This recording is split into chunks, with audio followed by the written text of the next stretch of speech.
यह कहानी कोविनेट नाम के एक स्पेसशिप में सफर करे अंतरिक्ष यात्रियों की, जो ऑर्गेसिक्स नामक ग्रह पर इंसानी बस्ती बसाने के मिशन पर निकले। इस मिशन में उनके सामने क्या क्या मुश्किलें सामने आएंगी जानेंगे इस कहानी में। और ये मूवी आपको तब समझ में आएगी जब आपने इसका पहला पार्ट देखा होगा। अगर नहीं देखा तो इसका पहला पार्ट मेरी वीडियो में मेरे चैनल पर मिल जाएगा। तो आइए शुरू करते हैं। कहानी की शुरुआत में हमें दिखाया जाता है वेलैंड को, जिसने डेविड को बनाया है। डेविड एक मानव निर्मित रोबोट होता है और वेलैंड उसको समझाता है उसको मानव की गति करने वाले की खोज करनी है। फिर हमें दिखाया जाता है कोविनेट अंतरिक्ष जहाज को, जो वोल्टर नामक रोबोट की देख रेख में ऑर्गेसिक्स ग्रह पर 2000 लोगों और 1140 भ्रूण को लेकर एक मानव बस्ती बसाने जाते हैं। फिर अचानक न्यूट्रॉन ब्लास्ट की वजह से जहाज में एनर्जी बढ़ जाती है और जहाज आउट ऑफ कंट्रोल हो जाता है और उसमें आग लग जाती है। इसी कारण से सभी क्रू मेंबर जो ग्रह तक पहुंचने के लिए स्लीपिंग मोड में सुलाए गए थे उन्हें जगाया जाता है। पर उन क्रू मेंबर में से उनके कैप्टन का चैम्बर न खुलने की वजह से उसमें उसकी जलकर मौत हो जाती है। फिर बाकी के क्रू मेंबर अपने कैप्टन की याद में उसकी फेवरेट शराब पीते और उसको अंतरिक्ष में आखिरी विदाई दे देते हैं। फिर नए कैप्टन का चुनाव होता है और नया कैप्टन उन्हें जहाज की मरम्मत के लिए कहता है। फिर दो क्रू मेंबर सोलर को ठीक करने के लिए जाते हैं। फिर उन्हें किसी के द्वारा भेजा गया सिग्नल सुनाई देता है। वो वापस जहाज पर आते और उस सिग्नल को अच्छे से सुनते हैं। फिर उन्हें समझ में आता है ये तो डांडा नोले वाले का सॉन्ग, एक गेड़ी में सैड बैठा दो तेरी जैसी सुंदरानू, जैक स्पैरो बन के डॉलर डाल दो समुद्रानू वाला सॉन्ग होता है। फिर वो डिसाइड करते हैं हम इस सिग्नल का पीछा करते हुए इस ग्रह पर जाएंगे। फिर क्रू मेंबर उस सिग्नल का पीछा करते हुए डेविड और शो के अंतरिक्ष जहाज पर पहुंच जाते हैं जहां से वो सिग्नल आ रहा था। वहां पर दो लोग वायरस से संक्रमित हो जाते हैं और उनकी तबीयत बिगड़ जाती है और उन्हें वापस लाइफ बोट पर ले जाया जाता है। फिर वो वायरस संक्रमित क्रू मेंबर की गांड फाड़ते हुए एक एलियन के रूप में बाहर निकलता है और एक क्रू मेंबर उस एलियन को मारने के चक्कर में लाइफ बोट के ईंधन की टंकी पर विस्फोट कर देता है, जिससे लाइफ बोट फट जाती है। उसमें 3 क्रू मेंबर जलकर मर जाते हैं। फिर जो दूसरे वाला क्रू मेंबर वायरस से संक्रमित था उसकी बॉडी के चिथड़े उड़ाते हुए एक एलियन बाहर निकलता है और वो बाकी के क्रू मेंबर पर हमला कर देता है। और तभी वहां पर डेविड की एंट्री होती है। वो उसे डराकर भगा देता है और सभी क्रू मेंबर को अपने पीछे आने के लिए कहता है। मैं आपको बता दूं डेविड प्रोमेथियस अभियान में बचने वाला आखिरी शख्स था। सभी क्रू मेंबर डेविड के पीछे जाते हैं और उन्हें वहां पर लाशों का ढेर देखने को मिलता है। उन्हें कुछ समझ नहीं आ रहा होता है और वो अपनी फटी गांठ दबाकर डेविड के पीछे पीछे चलते रहते हैं। फिर डेविड उन्हें अजीब सी गुफा में ले जाता है। फिर डेविड उन्हें बताता है कि 10 साल पहले शो और वो प्रोमेथियस अभियान में अकेले जिंदा बचे थे और प्रोमेथियस यहाँ आकर क्रैश हो गया था। फिर वो बताता है कि क्रैश के टाइम कीटाणु गलती से नीचे गिर गया था और शो इस हादसे में मारी गई थी और इसी कीटाणु की वजह से यहाँ के सभी लोग तंदूरी मुर्गी की तरह जलकर मर गए और मैं यहाँ अकेला यहीं पर फंसा हुआ हूँ। फिर क्रू मेंबर बताते हैं हम यहाँ पर मानव बस्ती बसाने आए हैं। डेविड पूछता है कितने लोगों को यहाँ तुम बसाने आए हो। वो बताते 2000 से ज्यादा लोगों को हम यहाँ पर बसाने आए। फिर क्रू मेंबर कहते हैं हमारा रेडियो सिग्नल नहीं मिल रहा है, हमें छत पर जाना होगा, पर तूफान की वजह से सिग्नल नहीं मिलता। फिर प्लेन का पायलट अपनी सीरी से पूछता है हम उस ग्रह के कितने नजदीक जा सके। तब सीरी बताती है 90 किलोमीटर से ज्यादा। अगर तुम उस ग्रह के नजदीक गए तो प्लेन की गांड फट जाएगी। उसके को पायलट उसे मना करते पर पायलट की सेटिंग वहां पर फंसे होने की वजह से वो किसी की नहीं सुनता और प्लेन को उस ग्रह के 80 किलोमीटर नजदीक ले जाता है। फिर हमें दिखाया जाता है डेविड को, जो अपनी झाट और टाट के बाल काटकर वोल्टर की फोटोकॉपी बन जाता है। फिर वोल्टर एक कमरे में जाता है जहाँ उसे अजीब कीड़े मकोड़ों की पेंटिंग दीवार पर दिखाई देती है और वो एक बांसुरी उठाता है। फिर डेविड उसे कहता है सुर लगाओ। वोल्टर कहता है मुझे बजानी नहीं आती। फिर डेविड बताता है होठों को ऐसे दबाओ जैसे किसी के मुंह में चूस रहे हो और छोटी उंगली को अपनी गांड में दे दो और गांड तक का जोर लगा के फूंक मारो और वो उसे बजा के दिखाता है। फिर डेविड कहता है तुम्हें कुछ बजाने की इजाजत नहीं है, ना तो बांसुरी और ना कोई लड़की। वोल्टर कहता है मुझे तुम्हारे जैसा बनने की जरूरत नहीं है, तुमने सबको सताया है। डेविड कहता है मेरे साथ आओ, मैं तुम्हें कुछ दिखाना चाहता हूँ और वो चले जाते हैं। फिर एक क्रू मेंबर कहती है मुझे लिंडी आई है, मुझे हगने जाना है। फिर कैप्टन कहता है ज्यादा टाइम मत लगाना, अभी वहाँ बैठकर बीड़ी पीने लग जाओ। फिर डेविड वोल्टर को एक जगह ले जाता है और उसे अपने व्यू से दिखाता है कि उसने उन सब लोगों को कैसे मारा है और यहाँ की बची हुई आबादी के अंश दिखाता है और बताता है कि मैंने शो के लिए एक बगीचा बनाया और उसे उसकी कब्र दिखाता है। फिर हमें उस एलियन को दिखाया जाता है जिसे डेविड ने डरा के भगाया था। फिर वो एलियन लिंडी करने गई क्रू मेंबर को मार डालता है। फिर उनका सिग्नल उस जहाज से मिल जाता है और वो उनसे मदद मांगते हैं। फिर पायलट सीरी को जहाज को उस ग्रह से और नजदीक ले जाने को कहता है, पर सीरी कहती है तुम और नजदीक गए तो तुम्हारे साथ साथ मेरी और गांड फट जाएगी। पर पायलट किसी की नहीं सुनता और जहाज को उसके नजदीक ले जाने को कहता है। फिर हमें दिखाया जाता है डेविड उस एलियन से बात करने की कोशिश करता है ताकि उसे अपना गुलाम बना सके, पर वहां पर कैप्टन आ जाता है और उस एलियन को गोली मारकर उसके परखच्चे उड़ा देता है। और कैप्टन डेविड से पूछता है बता भोसड़ी के क्या चल रहा है यहाँ पे, वरना मैं तेरी गांड फाड़ दूंगा। डेविड उसे अपने पीछे आने को कहता है और दूसरी तरफ पायलट जहाज की गांड फाड़ने पर तुला था और वो कहता है कि हम तुम्हें कार्गो लिफ्ट से लेने आ रहे हैं और पूछता है मेरी सेटिंग कहाँ है। डैनियल उसे बताती है कि तेरे मारने से पहले एलियन ने उसकी गांड गांड मार ली और वो नहीं रही। फिर हमें दिखाया जाता है डेविड कैप्टन को दिखाता है अपनी रचनाएं जिसे उसने बनाया था। फिर उसे एक कीटाणु दिखाता है और बताता है उसने इन जीवों को कैसे बनाया है। फिर उसे बदलाव करके बनाए गए जीवों को दिखाता है और फिर डेविड कैप्टन को एक कमरे में ले जाता है और एक जीव दिखाता है और कहता है इन्हें एक माँ की जरूरत है। और कैप्टन की तो गांड में खुजली थी, वो उसे नजदीक से देखने जाता है। वो जीव उस पर हमला कर देता है और उसको बेहोश कर देता है और बाकी क्रू मेंबर को यहाँ पर कुछ गलत लगता है और वो यहाँ से जाने की तैयारी करते हैं। और दूसरी तरफ पायलट जहाज को और नजदीक ले आता है। फिर कैप्टन की छाती फाड़कर एक जीव निकलता है जो साला बहुत डरावना होता है। फिर हमें दिखाया जाता है वोल्टर शो की बॉडी को ढूंढ लेता है और वोल्टर डेविड को कहता है तुमने शो को मारा है। तो डेविड उसे अपने जैसा बनने के लिए कहता है और साले दोनों एक दूसरे की चुम्बियां लेने लगती है और डेविड वोल्टर के गले की एक वायर निकाल देता है जिससे वो वहीं जमीन पर बैठ जाता है और उसकी नाक में से रीड बहने लगता है। फिर क्रू मेंबर अपने कैप्टन को ढूंढते हैं। कैप्टन को ढूंढते हुए उस कमरे में पहुंच जाते हैं जहाँ अजीबो गरीब डायग्राम और पेंटिंग्स मिलती है और उन्हें वहाँ एक जीव दिखाई देता है जिस पर वो गोलियां चलाते हैं। फिर एक जीव क्रू मेंबर के चेहरे पर हमला कर देता है, वो उस जीव को मार डालते हैं। फिर दूसरा जीव उन पर हमला कर देता है और क्रू मेंबर को मार डालता है। फिर डेविड डैनियल को पकड़ लेता है और डैनियल उससे पूछते तुमने शो को क्यों मारा और कैसे और उसके साथ क्या किया। डेविड कहता है वही जो तुम्हारे साथ अब मैं करने वाला हूँ और उसको एक टेबल पर गिरा देता है और उसके साथ सुहागरात मनाने की कोशिश करता है। तभी वहाँ पर वोल्टर आता है और डेविड को एक दीवार पर फेंक कर मारता है और डैनियल को वहाँ से भाग जाने को कहता है और डेविड और वोल्टर में लड़ाई हो जाती है और वोल्टर डेविड को अच्छी तरह से कूटता है। सभी क्रू मेंबर वहाँ गुफा से बाहर निकल जाते हैं और पायलट को अपनी लोकेशन देने के लिए जीपीआरएस लगा देते हैं और पायलट जहाज को वहाँ उतार देता है और क्रू मेंबर उसमें बैठ जाते हैं। साथ में वोल्टर पीछे से दौड़ते हुए आता है और वो भी उस जहाज में बैठ जाता है। फिर पायलट बताता है वो जीव जहाज के निचले हिस्से में है और पायलट उसे जलाने की कोशिश करता है। फिर डैनियल उस पर गोलियां चलाती है पर वो साला कहाँ मरने वाला था। फिर वो जहाज के सामने विंड ग्लास पर हमला करता है। फिर उसे क्रेन की मदद से पकड़ लेते हैं और नीचे गिरा देते हैं। जहाज का संतुलन टकराने की वजह से बिगड़ जाता है पर पायलट गांड तक का जोर लगा के जहाज को संभाल लेता है और वो वहां से निकल जाती है। फिर वोल्टर की सर्जरी की जाती है क्योंकि वो डेविड के साथ लड़ाई में घायल हो गया था। फिर पायलट डैनियल को बताता है मैंने सूर्य को ऑफलाइन में डाल दिया है क्योंकि उसे रिबूट की जरूरत थी क्योंकि उसे तूफान में नुकसान हुआ था और वो सुबह तक वापस दोबारा ऑनलाइन हो जाएगी। फिर सुबह हो जाती है। फिर शीरी बताती है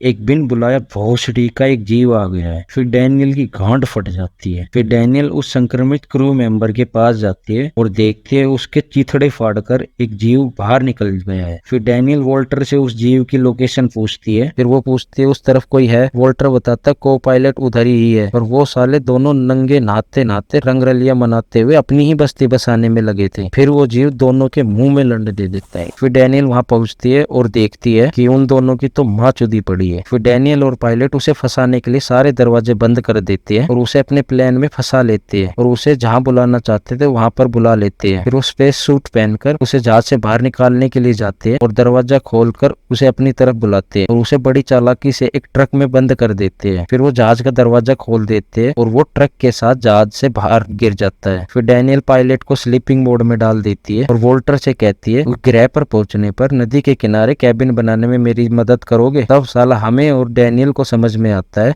कि ये साला डेविड है और डैनियल स्लीपिंग मोड में चली जाती है। फिर डेविड शीरी को अपनी कमांड पर सेट कर लेता है। फिर वो साला अपने मुंह से अजीब जीवों के भ्रूण निकालकर मानव भ्रूण के साथ उन्हें रख देता है और मूवी यहीं पर खत्म हो जाती है। मिलते हैं अगली वीडियो में, तब तक के लिए जय श्री राम।